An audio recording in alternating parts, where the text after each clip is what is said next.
way to their clubhouse, which I suppose is like their headquarters, really. The Australian authorities have launched a massive crackdown on biker gangs, who they blame for much of the organised crime. The bikers' clubhouse was tucked away on an industrial estate on the edge of town. He's a big bloke. The Finks are one of the largest and among the most feared of all outlaw motorcycle clubs in Australia. Is this sort of security blocking the entrance then? Yeah. He said it'd be out in a minute. All right. Who's coming out, Greg, or? Yeah. Can we walk over, or you want us to stay here? Oh, we'll just wait. Greg Keating is the club's sergeant-at-arms or enforcer. Is one of you gentlemen Greg? That would be me. Hi, Greg. How you doing? Simon Reeve, nice to meet you, mate. Nice to meet you. Hello.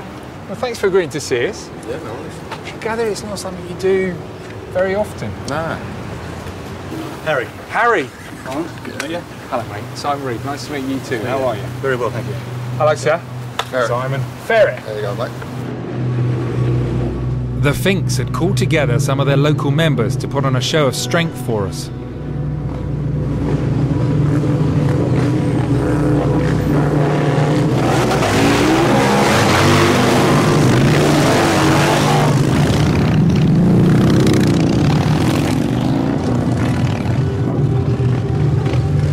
The noise, you will not be surprised to know, is unbelievable.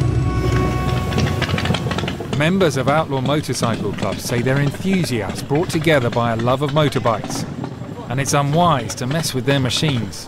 This sticker on here, is that the best theft deterrent? That just means someone in our club owns that bike. It means don't touch it, though, doesn't it? That means don't touch it. Yeah. If you owned a nice car or something, you wouldn't want people coming down the street scratching it. So it's easier just to say you're part of our club, leave it alone. Yeah, but if I put on my car that it belongs to me, nobody's gonna give a monkeys, are they? They're not gonna stop themselves from taking it because of that. But this is It's about respect. We've earned respect, and people understand that's ours. Leave it alone, and you won't have a problem. Is it respect or fear? I don't think it's fear. Bit of both. Maybe a little bit of fear, yeah, but people instill fear in themselves. Like, you have no problem with us, you have no need to fear us, either as you can because you've done nothing wrong to us. And we have no need to fear you because we've done nothing wrong to you. So if people fear us, they fear us for a reason. There are thought to be 39 outlaw motorcycle groups in Australia, with around 4,000 patched or official members.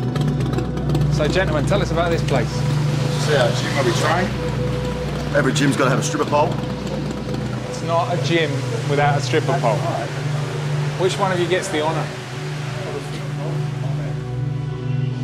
As part of the government crackdown, the Finks were the first biker club in the country to be declared a criminal organisation, under the kind of laws rarely used in modern democracies. You've got some pretty heavy-duty security.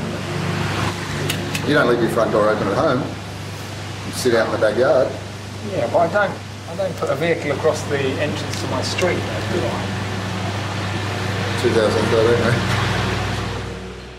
Control orders have been used against members of the Finks to restrict who they can associate with and their freedom of movement, including against Harry.